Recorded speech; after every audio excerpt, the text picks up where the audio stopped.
95 news ప్రతిక్షణం ప్రజాక్షేమం కోసం బులెటిన్ల ముందుగా హెడ్లైన్స్ చూద్దాం.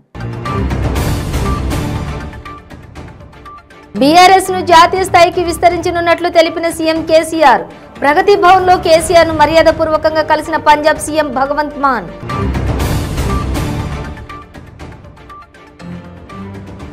వేములవాడలో మంత్రి కల్వకుంట్ల తారక రామారావు పర్యటన. పలు అభివృద్ధి పనులకు శంకుస్థాపన చేసి ప్రారంభోత్సవాలు చేసిన మంత్రి. హైదరాబాద్ చిల్కానగర్ డివిజన్ అభివృద్ధి పనుల శంకుస్థాపనలో ఉద్రిక్తత. జీహెచ్ఎంసీ మేయర్ విజయలక్ష్మిని అడ్డుకున్న స్థానిక ఎమ్మెల్యే అనుచరులు. సరూర్ నగర్ ప్రభుత్వ జూనియర్ కళాశాలను సందర్శించిన ప్రజాశాంతి పార్టీ అధినేత కేఏపాల్. వారం రోజుల్లో ప్రభుత్వం టాయిలెట్స్ నిర్మించాలని అల్టిమేటం, లేదంటే తానే నిర్మిస్తానని హామీ. ఇక డీటెయిల్స్ చూస్తే బీఆర్ఎస్ ను జాతీయ స్థాయికి విస్తరించనున్నట్లు సీఎం కేసీఆర్ తెలిపారు. హైదరాబాద్ తాజ్ కృష్ణాలో ఇన్వెస్ట్ పంజాబ్ కు హాజరు కావడానికి వచ్చిన పంజాబ్ సీఎం భగవంత్ మాన్ ప్రగతి భవన్ లో కేసీఆర్ ను మర్యాదపూర్వకంగా కలిశారు. భగవంత్ కు కేసీఆర్ ఎదురెళ్లి స్వాగతం పలికి లోపలికి తోడుకుని వెళ్లారు. దేశంలో రాజకీయ పరిస్థితులతో పాటు తెలంగాణ ప్రగతి, పంజాబ్ లో పరిపాలన తదితర అంశాలపై ఇద్దరు సీఎంలు చర్చించుకున్నారు. జాతీయ రాజకీయాల్లోకి వెళ్లడానికి వీలుగా బీఆర్ఎస్ ఏర్పాటు చేసిన కేసీఆర్ కు మాన్ అభినందనలు తెలిపారు. రాజ్యసభ సభ్యుడు జోగినిపల్లి సంతోష్ కుమార్, రాష్ట్ర ప్రణాళికా సంఘం ఉపాధ్యక్షులు B Vinod Kumar, MLC S Madhusudanachari తదితరులు పాల్గొన్నారు.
తెలంగాణ ఐటీ మరియు పురపాలక శాఖల మంత్రి కల్వకుంట్ల తారక రామారావు వేములవాడలో పర్యటించారు. పర్యటనలో భాగంగా ఆయన నియోజకవర్గంలో పలు అభివృద్ధి పనులకు శంకుస్థాపనలు, ప్రారంభోత్సవాలు చేశారు. ఈ కార్యక్రమంలో మంత్రితో పాటు వేములవాడ ఎమ్మెల్యే చెన్నమనేని రమేష్ బాబు, జిల్లా ప్రజా పరిషత్ చైర్పర్సన్ న్యాలకొండ అరుణ, జిల్లా కలెక్టర్ అనురాగ్ జయంతి మరియు పలువురు అధికారులు, ఇతర స్థానిక నేతలు పాల్గొన్నారు. ఈ క్రమంలో మంత్రి కేటీఆర్ 52 కోట్లతో చేపట్టనున్న రహదారుల పునరుద్ధరణ పనుల శిలాఫలకాన్ని ఆవిష్కరించారు. అలాగే మరో 20 కోట్లతో స్టేడియం మరియు సినారే కళామందిరం పునర్నిర్మాణ పనులకు భూమి పూజ చేశారు. అనంతరం రుద్రంగిలో 3.50 కోట్లతో నిర్మించిన కస్తూర్బా పాఠశాల భవనం ప్రారంభోత్సవం చేశారు. మన చిన్నారులందరి కోసం 3.5 కోట్ల రూపాయలతోటి ఒక గొప్ప భవనాన్ని ప్రారంభించడానికి గౌరవ మంత్రివర్యులు కేటీ రామారావు గారు ప్రత్యేకంగా ఇక్కడికి విచ్చేసినందుకు మనందరి తరఫున వారికి హృదయపూర్వకమైనటువంటి స్వాగతం.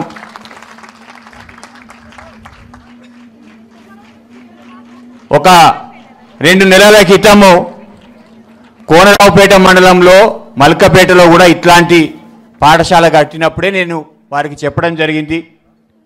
మా రుద్రంగిలో కూడా గొప్పగా కస్తూర్బా పాఠశాల నిర్మాణం అవుతుంది అన్నప్పుడే వారు ఖచ్చితంగా నేను రుద్రంగికి కూడా వస్తా అని అప్పుడు చెప్పడం జరిగింది. మీకు శుభాకాంక్షలు కూడా నేను తెలియజేస్తా ఉన్నాను. గౌరవనీయులు పెద్దలు వేములవాడ ఎమ్మెల్యే రమేష్ బాబు గారి నేతృత్వంలో వేములవాడ నియోజకవర్గం ఈరోజు అన్ని రంగాల్లో కూడా బ్రహ్మాండంగా అభివృద్ధి బాటలో ముందుకు పోతూ ఉంది. దానికి నిదర్శనం ఈరోజు ఒకనాడు నక్సల్ పీడిత ప్రాంతంగా, ఒకనాడు తీవ్రవాదానికి చిరునామాగా ఉన్న ఈ ప్రాంతం, ఈ రుద్రంగి గ్రామం ఈరోజు మండల కేంద్రం అవడమే కాకుండా మండల కేంద్రమైన తర్వాత అభివృద్ధిలో కొత్త పుంతలు దొక్కుతూ ఎన్నో కొత్త కార్యక్రమాలు కూడా చేసుకుంటున్నందుకు హృదయపూర్వకంగా మీ అందరికీ నేను అభినందనలు శుభాకాంక్షలు ఎమ్మెల్యే గారికి కూడా నేను తెలియజేస్తా ఉన్నా. వారు 3-4 ప్రత్యేకమైన విషయాలు చెప్పినారు ఇక్కడికి వచ్చేటప్పుడు. మాకు ముందుగా ఇక్కడ మంచి పాఠశాల వచ్చింది. హైదరాబాద్ చిలుకానగర్ డివిజన్ అభివృద్ధి పనులు శంకుస్థాపనలో ఉద్రిక్తత ఏర్పడింది. జీహెచ్ఎంసీ మేయర్ విజయలక్ష్మి స్థానిక కార్పొరేటర్ బన్నాల గీతా ప్రవీణ్కు నిరసన సెగ తగిలింది. స్థానిక ఎమ్మెల్యే లేకుండా చిలుకానగర్ డివిజన్లో అభివృద్ధి కార్యక్రమాలకు ఎలా శంకుస్థాపన చేస్తారని కొందరు స్థానిక నాయకులు మేయర్ను ప్రశ్నించారు. ఎమ్మెల్యే వచ్చే వరకు ఆగాలన్నారు. దీంతో స్థానిక నాయకులపై ఫైర్ అయ్యారు మేయర్. జీహెచ్ఎంసీ నిధులతో చేపడుతున్న అభివృద్ధి కార్యక్రమాలకు శంకుస్థాపన చేస్తున్నామని చెప్పారు. దీనికి ఎవరి పర్మిషన్ అవసరం లేదని, ఎవరికి చెప్పాల్సిన పని లేదని ఘాటుగా సమాధానం చెప్పారు. మేయర్ సమాధానంపై ఎమ్మెల్యే అనుచరులు కొందరు స్థానికులు విజయలక్ష్మితో వాగ్వాదానికి దిగారు. ఆమె కూడా వారితో కొద్దిసేపు వారించారు. ఎట్టి పరిస్థితుల్లోనూ వెనక్కి తగ్గేది లేదని, ఎమ్మెల్యే అవసరం లేకుండానే పనులు చేపడతామని, ఆయనతో తనకేంటి సంబంధం అనే విధంగా తనదైన శైలిలో సమాధానమిచ్చారు. దీంతో ఆగ్రహం వ్యక్తం చేసిన ఎమ్మెల్యే అనుచరులు స్థానికులు మేయర్కు వ్యతిరేకంగా నినాదాలు చేశారు. మేయర్ గోబ్యాక్ అంటూ నినాదాలు చేశారు. నిరసనల మధ్య అభివృద్ధి పనులకు శంకుస్థాపన చేశారు మేయర్.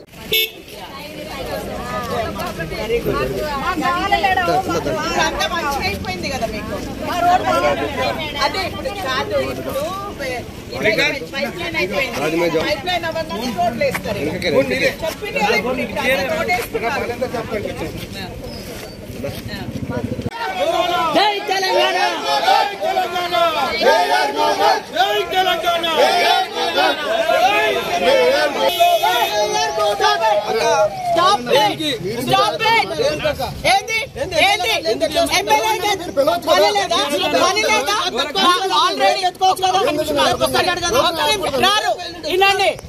మేము శనివారం ఇది అందరి ప్రోగ్రామ్ ఉండే. మీ ఎమ్మెల్యే చెప్పిండు ట్యూస్డే రోజు ప్రోగ్రామ్ పెడదామన్నాడు. ట్యూస్డే రోజు ప్రోగ్రామ్ పెడితే జిహెచ్ఎంసీ, ఇది జిహెచ్ఎంసీ ఫండ్స్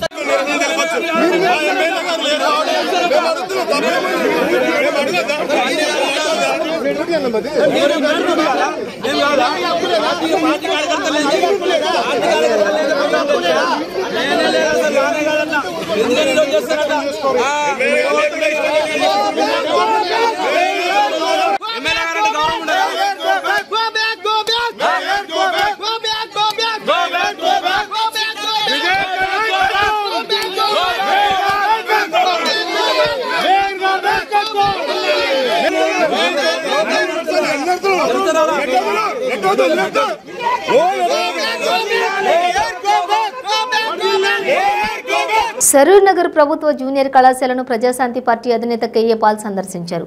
విద్యార్థినులు పడుతున్న ఇబ్బందులను అడిగి తెలుసుకున్నారు. ఈ సందర్భంగా కేఏ పాల్ మాట్లాడుతూ వారం రోజుల్లో ప్రభుత్వం విద్యార్థినులకు సరిపోయే విధంగా టాయిలెట్స్ నిర్మించాలని, ఒకవేళ వారం రోజుల్లో ప్రభుత్వం ఏర్పాటు చేయకపోతే తన ట్రస్ట్ ద్వారా టాయిలెట్స్ నిర్మిస్తానని హామీ ఇచ్చారు. ఈ సందర్భంగా ప్రభుత్వంపై తీవ్ర స్థాయిలో ధ్వజమెత్తారు. మీరే టీచర్స్, గాడ్ బ్లెస్ యూ. నేను ఎవరి పాదాలు టచ్ చేయను కనుక బ్లెస్సింగ్ ఇస్తే మీకు బ్లెస్సింగ్ వచ్చేస్తుంది. తెలంగాణకి బ్లెస్సింగ్ వచ్చేస్తుంది, ఆంధ్రప్రదేశ్కి కూడా. అందుకే 46 నా అమెరికన్ పర్సనల్ నెంబర్ కాల్ చేయకండి, టెక్స్ట్లో పెట్టండి, గ్రూపులు పెట్టండి. ఇది గవర్నమెంట్ జూనియర్ కాలేజ్ అని పైన పెట్టండి. మీ పేరు 001-346 812 6546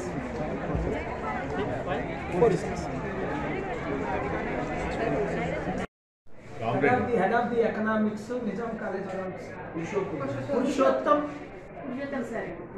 సార్.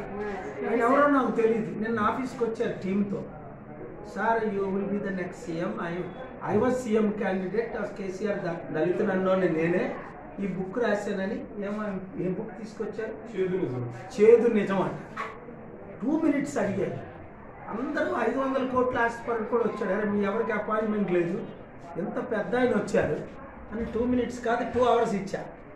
ఎందుకంటే తెలంగాణ కొరకు ప్రాణం పెట్టి కోదండరామ్ గారు అనేక సార్లు వచ్చారు. ఓపెన్గా మీరు చూస్తున్నారు. ఎందుకు అంటే నేను విశాఖపట్నం దగ్గర విజయనగరంలో పుట్టిన, కేసీఆర్ గారు కుటుంబం మా విజయనగరం దగ్గర నుంచి ఇక్కడికి వచ్చారు. తెలంగాణలో హైదరాబాద్ అనే సిటీ అడవిలాంటి ఉన్నప్పుడు నేను లైక్ చేశాను. ఎందుకో తెలియదు. హైదరాబాద్ సిటీని కట్టడానికి 100,000 బిలియనీర్లు తీసుకొచ్చాను, 2 అమెరికన్ ప్రెసిడెంట్లు తీసుకొచ్చాను. ఈ మోదీ గారు వచ్చిన తర్వాత ఒక్కని రానివ్వరు. ఆకుల శ్రీవాణి అట 100 కోట్ల ఆస్తుందట, కోట్ల రూపాయలు ఇల్లు ఉందట. అమ్మా కార్పొరేటర్, నువ్వు ఎవరినో చెయ్యెత్తి చూపించడం ఎందుకు? బండి సంజయ్ మిమ్మల్ని విజిట్ చేస్తుంటారు కదా, మీరు చెప్పి మీ సొంత డబ్బుతేనా టాయిలెట్లో 2-3 లక్షలు ఖర్చు పెట్టలేరా, 5 లక్షలు ఖర్చు పెట్టలేరా? మీరు మునుగోడులో ఇన్ని వేల కోట్లు ఖర్చు పెట్టారు, ఒక ఎమ్మెల్యేకి 18,000 కోట్లు ఇచ్చారు కదా. అర్థం చేసుకోండి ప్రజలారా, మిత్రులారా, స్టూడెంట్లారా. మసీదులు తవ్వుతాం, చర్చిలు తవ్వుతాం, శివలింగాలు వస్తే మాయి అన్న బండి సంజయ్ 9 సంవత్సరాలు నరేంద్ర మోదీ గారు అన్ని రంగాల్లో ఫెయిల్ అయిపోయిన వారా మీకు మాదిరి? బుద్ధి, తెలివితేటలు, దైవభక్తి, ప్రేమ, అభిమానం ప్రపంచం మీద ఉన్నవారు ఎవరు కూడా బీజేపీలో చేరరు. ఎవరో దుష్టులు, దుర్మార్గులు 1,000 కోట్లు దోచుకున్న ఎవరో తప్ప బీజేపీ పార్టీ దేశమంతా నాశనం చేసేసింది. ఇప్పుడు మనం వాళ్ళ కావాలి. ఇక్కడ ఉన్నది 2 మహిళలు, ఒకరు టీఆర్ఎస్ తరపున మంత్రి, ఒకరు బీజేపీ తరపున కార్పొరేటర్. ఏం చేస్తున్నారు మీరు? పాపం ఆ ప్రిన్సిపల్స్కి, టీచర్స్కి, స్టూడెంట్స్కి మనం ఎంత అండగా నిలబడాలి. విద్యార్థులకి వాళ్ళు అడుక్కోవాలా మనల్ని 15 సంవత్సరాల. అందుకనే ఇక్కడున్న టీచర్స్ ఏమన్నారు, 4-5 హార్ట్ఫుల్గా పేర్లు చెప్పను, మీరు వస్తే రామరాజ్యం వస్తుంది, మీరు సీఎం అయితే ఇలాంటి ప్రాబ్లమ్స్ ఏ ఉండవని మీడియా మిత్రులు మీ ముందే అన్నారు. అందరూ ఇంత ఓపెన్గా ప్రజలు కోరుకుంటే మార్పు కోరుకోండి. నాకెంత కసితో ఉన్నానంటే నిజంగా 5 లక్షల కోట్ల అప్పు తీర్చేసి మోదీకి బుద్ధొచ్చినట్లు, కేసీఆర్ గారికి బుద్ధొచ్చినట్లు అభివృద్ధి అంటే చేసి చూపిస్తా. మీరు ఎవ్వరూ కూడా కాంగ్రెస్లో కొట్టుతూ 100 రెట్లు కాంగ్రెస్ కంటే అవినీతి పార్టీ అని బీజేపీలో చేరకండి. చేరితే మీరు చరిత్ర మిమ్మల్ని క్షమించదు. మెదక్ జిల్లా శివంపేట మండలం పిల్లుట్ల గ్రామంలో 2002-2003 బ్యాచ్ విద్యార్థులు ఒకరి కష్ట సుఖాల్లో మరొకరు పాలు పంచుకుంటూ పలువురికి ఆదర్శంగా నిలుస్తున్నారు. ఈ మధ్య తమతో కలిసి చదువుకున్న గ్రామానికి చెందిన జోగు మహేష్ తీవ్ర అనారోగ్యం పాలయ్యారని తెలుసుకుని వారికి తోచిన డబ్బుని కూడబెట్టి అతని ఇంటికి వెళ్లి ఆర్థిక సహాయం చేసి మేమున్నామని ధైర్యం చెప్పారు. అక్కడ అతని పరిస్థితి చూసి చలించిపోయిన అతని మిత్రులు మీడియాతో మాట్లాడుతూ ఇంకా ఎవరైనా దాతలు ముందుకు వచ్చి మా మిత్రుని ఆదుకోవాలని వేడుకున్నారు. అలాగే ప్రభుత్వ అధికారులు కూడా స్పందించి అతనికి డబుల్ బెడ్రూమ్ మంజూరు చేసి నివాసం కల్పించాలని కోరారు. నా తోటి చదువుకున్న నా ఫ్రెండ్స్కి ప్రతి ఒక్కరికి పాదాభివందనాలు. వాళ్ళు నా ప్రాబ్లం ఇవన్నీ తెలిసిన తర్వాత వాళ్ళకు కాల్ చేస్తే నాకు వాళ్ళు తోచిన సహాయం చేశారు. మీరు కూడా ఎవరైనా దాతలు ఆదుకోగలరని అందరూ మీ దాతలు ఎవరైనా ఆదుకోగలరని ప్రార్థిస్తున్నాను. ఆ పరిస్థితి కనీసం చోటు ఉండడానికి ఇల్లు కూడా లేదు, తినే పరిస్థితుల్లో కూడా లేదు. 2 పిల్లలు ఉన్నారు. కొద్దిగా ఆదుకోగలరని మీకు అందరికీ నమస్కరించి ప్రార్థిస్తున్నాను. నా పేరు జ్ఞానేశ్వరి, మాది పిల్లుట్ల, మా ఆయన పేరు మహేష్. పిల్లుట్లలో మాకు అక్కడ ఏమి లేక ఈ ఊరికి ఇది పెద్ద శివులు చేగుంట మండలం, ఇక్కడికి మేము బతకడానికి వచ్చాం. మాకు ఇక్కడ ఏ పొలము కానీ ఏది లేదు, మామూలుగా మేము పని చేసుకొని బతకడానికే ఉన్నాం. ఇక్కడ మాకు 2 పిల్లలు. మా ఆయనకి సడన్గా కడుపులో నొప్పి అని హాస్పిటల్కి తీసుకువెళ్తే అక్కడ అపెండిక్స్ నొప్పి అని చెప్పారు. అది ఎక్స్రే తీపించినాక ఆపరేషన్ థియేటర్లో తీసుకెళ్లే వరకు కూడా మాకు అది అపెండిక్స్ పెయిన్ అని తెలియదు. మోషన్ పేగు లోపల ఇన్ఫెక్షన్ అయ్యి అందుకనే పెయిన్ అది బాగా అయిపోయింది. 24 అవర్స్లో ఆయనకి ఆపరేషన్ చేయకపోతే చనిపోయే ప్రమాదం ఉంది అని అంటే గాంధీ హాస్పిటల్కి తీసుకెళ్తే ఎమర్జెన్సీ దాంట్లో వాళ్ళు అన్ని టెస్టులు చేసి లోపల నైట్ 120కి తీసుకెళ్ళి మార్నింగ్ 6 o'clockకి తీసుకొచ్చారు మనిషిని. ఎందుకు మేడం ఇంత సీరియస్ అని అంటే లోపల మోషన్ వేగు ఖరాబ్ అయింది, అది కట్ చేస్తేనే మనిషి బతుకుతాడు, లేకపోతే చనిపోతాడు అందుకని ఈ పేద అనేది బయటికి వేసిన తర్వాత 2 నెలలు అట్లనే ఉంటుంది. తర్వాత అది లోపలికి వేయడానికి 2 months ఆయన కోలుకున్నాక లోపలికి వేస్తాము. అప్పటి వరకు మనిషి యాక్టివ్ ఉండాలి, ఫుడ్ అది మంచిగా పెట్టాలి అని చెప్పారు. అక్కడ మేము వెళ్ళినందుకు లోపల హాస్పిటల్ది ఖర్చు లేకుండా బయట మెడిసిన్ అది ఇది కలిపి ఒక 12,000 వరకు అయ్యింది. ఈ విషయం వాళ్ళ ఫ్రెండ్స్కి అందరికీ తెలిసి వాళ్ళందరూ చూడడానికి మా దగ్గరికి వచ్చారు. మాకు వాళ్ళకి తోచినంత సహాయం మాకు చేశారు. మా పిల్లలు 2 చిన్న పిల్లలు, మాకు ఇంకా వేరేది ఏం లేక ఎవరైనా వీళ్ళ లెక్క ముందుకొచ్చి సహాయం చేయడానికి ఎవరైనా వస్తే, మాకు తినడానికి ఏమి లేదు, సహాయం చేయడానికి వస్తే వాళ్ళకు కూడా చాలా థ్యాంక్స్ అండి. భద్రాద్రి కొత్తగూడెం జిల్లా దమ్మపేట మండలం మందలపల్లి అడ్డ రోడ్డు వద్ద ఘోర రోడ్డు ప్రమాదం సంభవించింది. 15 మంది కూలీలతో ప్రయాణిస్తున్న ఆటోను రాజమండ్రి నుంచి ఖమ్మం వైపు వేగంగా వస్తున్న కారు ఢీకొనడంతో ఈ ప్రమాదం చోటు చేసుకుంది. ఈ ఘటనలో 12 మందికి గాయాలయ్యాయి. తీవ్రంగా గాయపడిన 2 మెరుగైన చికిత్స కోసం సత్తుపల్లి ప్రభుత్వ ఆసుపత్రికి తరలించారు.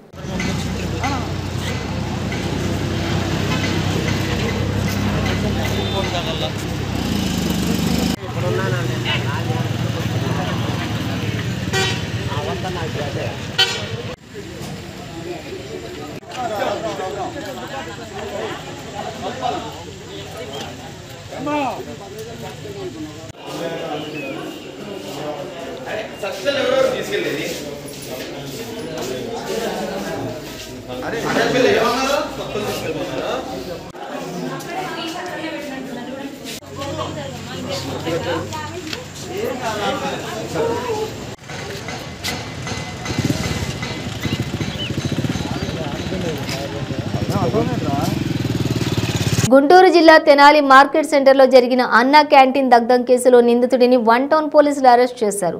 అక్కడ పండ్ల వ్యాపారం చేసుకునే సునీతతో సీఎం కాలనీకి చెందిన సూరికొండ సీతారామయ్యకు విభేదాల కారణంగా భవనం వద్ద ఉన్న ఆమె సామాగ్రిని అతడు నిప్పు పెట్టినట్లు పోలీసులు గుర్తించారు. ఇక ఈ ఘటనలో ఎటువంటి రాజకీయ ప్రమేయం లేదని కూడా పోలీసులు తేల్చారు. 17వ తారీఖు అనగా సాటర్డే నైట్ 11:30 ఆ ప్రాంతంలో అక్కడ ఎవరో మంట పెట్టారు బయటన అని చెప్పేసి అందిన సమాచారం మేరకు పోలీసు వారు అక్కడికి చేరుకొని పోలీసు వారు ఆ నిప్పుల్ని ఆర్పి దాని తర్వాత అది ఆరకుంటుంటే మన ఫైర్ ఇంజిన్ వాళ్ళకి కూడా కాల్ చేయడం జరిగింది. ఫైర్ అండ్ పోలీస్ అథారిటీస్ టైంకి అక్కడ రీచ్ అయ్యి ఆ ఫైర్ని అక్కడ ఆపారు. దాని తర్వాత కేసుని నమోదు చేయడం జరిగింది. మున్సిపల్ కమిషనర్ గారి దగ్గర నుంచి ఫిర్యాదు తీసుకొని క్రైమ్ నెంబర్ 208/22 కిందన కేసు నమోదు చేయడం జరిగింది. అక్కడ ఎవరో గుర్తు తెలియని వ్యక్తులు అక్కడ ఉన్న ఏదైతే గతంలో అన్నా క్యాంటీన్ నిర్వహించబడి 3 సంవత్సరాల నుంచి మూతవేయబడి ఉన్నదో ఆ బిల్డింగ్ దగ్గర బయట ఉన్న కొన్ని ఐటమ్స్ ఏవో తగలబడ్డాయి అని చెప్పేసి కంప్లైంట్ ఇచ్చారు. ఆ కంప్లైంట్ మీద కేసు రిజిస్టర్ చేసి దర్యాప్తు చేయగా ఇందులోని ముద్దాయి నిన్న రాత్రి అరెస్ట్ చేయడం జరిగింది. ఇందులో ముద్దాయి పేరు సూరికొండ సీతారామయ్య, 36 సంవత్సరాలు ఉంటాయి. ఇతను తెనాలి మార్కెట్ ఏరియాలోని తోపుడుపల్లి మీద ఫ్రూట్స్ అమ్ముకుంటూ జీవనం సాగిస్తూ ఉంటాడు. అయితే ఇతనికి వరుసకి వదినయ్యే సునీత అన్న ఆవిడతోటి ఇతనికి మనస్పర్ధలు ఉన్నాయి. వాళ్ళ ఇంట్లోనే ఉంటూ ఉంటాడు. వాళ్ళకి ఒక 4-5 నెలల నుంచి మనస్పర్ధలు ఉండి ఒక 1 month నుంచి వాళ్ళ మధ్యన గొడవలు ఎక్కువయ్యాయి. ఈ క్రమంలోనే ఆవిడకి ఎట్లయినా నష్టం కలిగించాలనే ఉద్దేశంతో ఆవిడ కూడా ఫ్రూట్స్ అమ్ముతూ ఉంటుంది. అదే ప్రాంగణంలోనే మనకి అన్నా క్యాంటీన్ ఎదురుగా ఉన్న ప్రాంగణంలో ఆమె ఎప్పుడైతే ఫ్రూట్స్ అమ్మేసి బిజినెస్ ముగించుకొని అవన్నీ తనకి చెందిన వుడెన్ స్టూల్, చెక్క స్టూల్ మరియు ఆమె ఫ్రూట్స్ బుట్ట అవన్నీ కూడాను ఆ అన్నా క్యాంటీన్ బయటన ఉన్న స్టెప్స్ పక్కన ఉన్న ఏరియాలోనే పెట్టుకొని వెళ్ళాక ఇతను అది గమనించి ఆమె వెళ్ళిపోయిన తర్వాత 11:30 ప్రాంతానికి దాని మీద మనకి ఫ్రూట్స్ ప్యాకేజింగ్కి యూజ్ చేసే paper cuttings, plastic items, cardboard box అన్నీ వేసి దాంతో నిప్పు అంటించాడు. నిప్పు అంటించిన కారణంగా మంటలు చెలరేగాయి. దాని తర్వాత అక్కడ ఫస్ట్ మన తెనాలి రూరల్ సిఐ గారు అక్కడికి చేరుకొని మంటల్ని ఆపడం జరిగింది. అక్కడ దగ్గర ఉన్న వాటర్తో తర్వాత ఫైర్ సిబ్బందిని పిలిచారు. తర్వాత ఎస్హెచ్ఓ కూడా రీచ్ అయ్యారు. అక్కడికి సీన్కి రీచ్ అయ్యి ఆ మంటలను ఆపడం జరిగింది. ఈ ముద్దాయి కోసం వెతుకుతూ ఉండగా నిన్న రాత్రి మనకి పూర్తిగా అందిన సమాచారం మేరకు అతను అదుపులోకి తీసుకుని విచారించగా మనకి ఈ వివరాలన్నీ బయటపడ్డాయి. కృష్ణా జిల్లా పెనుమలూరులో జరిగిన గ్యాంగ్ రేప్పై జిల్లా ఎస్పీ జాషువా స్పందించారు. ఆయన మీడియాతో మాట్లాడుతూ బాధితురాలు చిన్న చిన్న పనులు చేసుకుంటూ బెంజ్ సర్కిల్ ఫ్లైఓవర్ కింద బాలకోటి అనే వ్యక్తితో సహజీవనం సాగిస్తోందని, సీను అనే పరిచయం ఉన్న నిందితుడితో 2 రోజుల పాటు పనికి వెళ్లిందన్నారు. ఇక శ్రీనుతో పాటు నాగరాజు, రవి అనే మరో 2 బాధితురాలపై అత్యాచారానికి పాల్పడ్డారని తెలిపారు. 3 రోజుల పాటు సనత్ నగర్లోని ఓ ఇంట్లో ఆమెపై అత్యాచారం చేశారని, అనంతరం సీను తీసుకువెళ్లి బాధితురాల్ని బాలకోటికి అప్పగించాడన్నారు. అనారోగ్యంగా ఉండటంతో బాలకోటి ఆమెను ప్రభుత్వ ఆసుపత్రికి తీసుకెళ్లాడని తెలిపారు. 7 ప్రత్యేక బృందాలు నిందితులను అరెస్ట్ చేశాయన్నారు. నిందితుల్లో ఒకడైన రవి కోసం గాలిస్తున్నామని, కూలీ పనులు చేసుకుంటూ ఫ్లైఓవర్ కింద నివసించే వారి లిస్టు సేకరిస్తున్నామని ఆయన అన్నారు. ఈ ముద్దాయిలను అరెస్ట్ చేసిన సందర్భంగా పత్రికా సమావేశం నిర్వహించడం జరిగింది. ఇందులో బాధితురాలు 37 ఇయర్స్ 37 సంవత్సరాలు చెందిన వయసు కలిగిన బాధితురాలు. ఈమె గుంటూరు జిల్లా రేపల్లె ప్రాంతానికి చెందిన ఆమె బాధితురాలు. ఈమె వివాహిత స్త్రీగా ఉంటూ గత 4 సంవత్సరాలుగా భర్తతో దూరంగా ఉంటూ ఉన్నది. భర్తతో దూరంగా ఉంటూ జీవనోపాధి నిమిత్తమై రేపల్లి నుంచి బయలుదేరి ఈ ప్రాంతం విజయవాడ ప్రాంతానికి వచ్చి ఇక్కడ చిన్న చిన్న పనులు చేసుకుంటూ అట్లాగే భిక్షాటన చేసుకుంటూ ఈమె స్థానికంగా కాల్వర్డ్స్, ఫ్లైఓవర్స్ కింద ఫుట్పాత్ ప్రాంతంలో ఈమె నివసిస్తూ ఉన్నది. అయితే గత 1 ఇయర్గా స్థానికంగా ఉండే ఒక బాలకోటి అనే వ్యక్తితో ఈమె కలిసి సహజీవనం చేస్తూ ఇతను స్థానికంగా ఈ సులభ్ కాంప్లెక్స్లో క్లీనింగ్ వర్క్ అది చేస్తూ ఉంటాడు బాలకోటేశ్వరరావు. ఈ బాలకోటితో కలిసి సహజీవనం చేస్తూ 1 ఇయర్గా ఉంటున్న ఈ నేపథ్యంలో శ్రీను అనే వ్యక్తి కూడా ఈమెకి గతంలో పరిచయం ఏర్పడ్డ. తరచుగా ఈ శ్రీను అట్లాగే బాలకోటి బాధితురాలు వీళ్ళు మద్యం సేవించడం కూడా అలవాటుగా ఉన్నది. అయితే గత 16వ తారీఖు సాయంత్రము ఈ క్లీనింగ్ వర్క్ ఉన్నది, కొంత కూలీ వర్క్ ఉన్నది. దీనికి సంబంధించి కొంత ఈ వర్క్ చేస్తే డబ్బులు వస్తాయని చెప్పి ఈ శ్రీను అనేవాడు, అద్దకల్ శ్రీను మొదటి ముద్దాయి 42 ఇయర్స్ 42 ఏళ్ళు అద్దకల్ శ్రీను అనేవాడు వర్క్ ఉన్నదని చెప్పి ఈమెని తీసుకొచ్చి అట్లాగే మార్గ మధ్యంలో అదర్ అక్యూజ్డ్ రెండవ ముద్దాయి కలగల రవి, వీడు 42, వీడి వయసు కూడా 42. మూడవ వాడు కందుకూరి నాగరాజు. 3 ముద్దాయిలు అద్దకల్ శ్రీనివాస్, కలగల రవి, కందుకూరి నాగరాజు. ఈ 3 ముద్దాయిలు కలిసి బాధితురాలిని ఒక ఆటోలో ఎక్కించుకొని వీరు ఒక ప్రాంతంలో ఆగి మద్యం సేవించిన తర్వాత పెనంలూరు సరిహద్దు ప్రాంతమైన సనత్ నగర్ ప్రాంతంలో ఒక అద్దె రూమ్. తిరుపతి టాస్క్ ఫోర్స్ పోలీసులు చేపట్టిన దాడుల్లో 3 ప్రాంతాల్లో 127 ఎర్రచందనం దొంగలను స్వాధీనం చేసుకున్నారు. 15 మంది స్మగ్లర్లను అరెస్ట్ చేసి వీరి నుంచి 6 ద్విచక్ర వాహనాలను స్వాధీనం చేసుకున్నట్లు task force SP K Chakravarthi తెలిపారు. ఆయన విలేకరులతో మాట్లాడుతూ తమకు అందిన సమాచారం మేరకు కర్నూలు రేంజ్ డీఐజీ సెంథిల్ కుమార్ ఆదేశాల మేరకు కూంబింగ్ ఆపరేషన్లు చేపట్టామన్నారు. Srikalahasti range Ragigunta section S Ramapuram reservoir సమీపంలో కొంతమంది ఎర్రచందనం దొంగలు మోసుకుని వస్తూ కనిపించారని తెలిపారు. ఇక టాస్క్ ఫోర్స్ పోలీసులను చూసి దొంగలను పడేసి పారిపోయి ప్రయత్నం చేశారని, అయితే 8 మందిని పట్టుకోగలిగినట్లు తెలిపారు. వీరి నుంచి 74 ఎర్రచందనం దొంగలు 3 మోటార్ సైకిళ్లు స్వాధీనం చేసుకున్నామని తెలిపారు.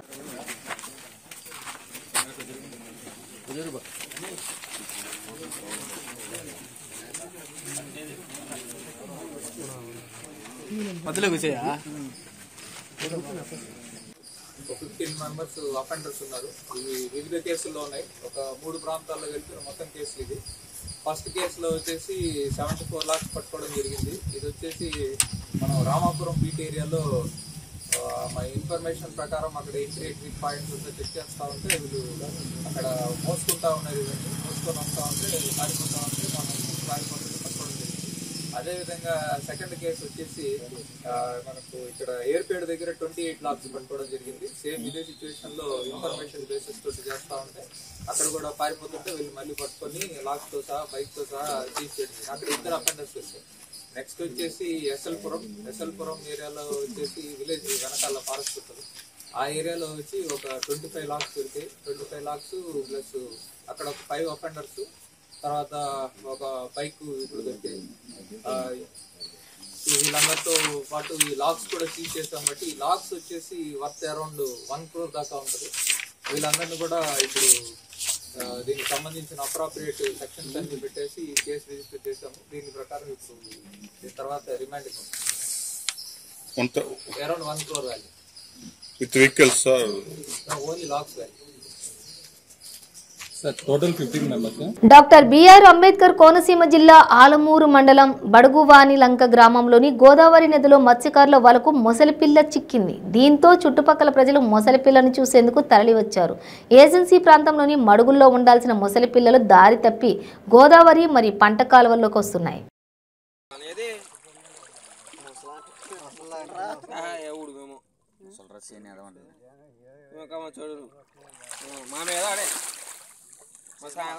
లేకుండా పోతాం అసలు కాదు కదా.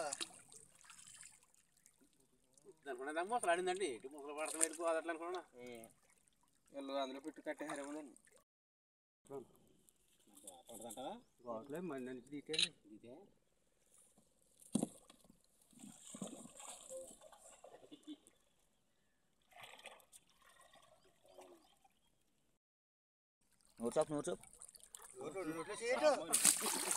బాబాయ్ నువ్వు అందులో పెట్టుకో, దానికి ప్రాణం వచ్చేస్తా.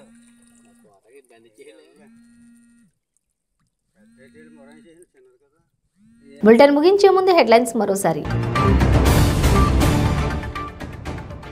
బీఆర్ఎస్ ను జాతీయ స్థాయికి విస్తరించనున్నట్లు తెలిపిన సీఎం కేసీఆర్.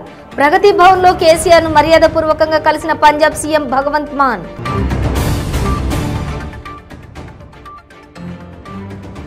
వేములవాడలో మంత్రి కల్వకుంట్ల తారక రామారావు పర్యటన. పలు అభివృద్ధి పనులకు శంకుస్థాపన చేసి ప్రారంభోత్సవాలు చేసిన మంత్రి. హైదరాబాద్ చిల్కానగర్ డివిజన్ అభివృద్ధి పనుల శంకుస్థాపనలో ఉద్రిక్తత. జీహెచ్ఎంసీ మేయర్ విజయలక్ష్మిని అడ్డుకున్న స్థానిక ఎమ్మెల్యే అనుచరుడు. సరూర్ నగర్ ప్రభుత్వ జూనియర్ కళాశాలను సందర్శించిన ప్రజాశాంతి పార్టీ అధినేత గయ్యేపాల్. వారం రోజుల్లో ప్రభుత్వం టాయిలెట్స్ నిర్మించాలని అల్టిమేటం, లేదంటే తానే నిర్మిస్తానని హామీ. ఇవి బులెటిన్ డీటెయిల్స్. చూస్తూనే ఉండండి 95 న్యూస్.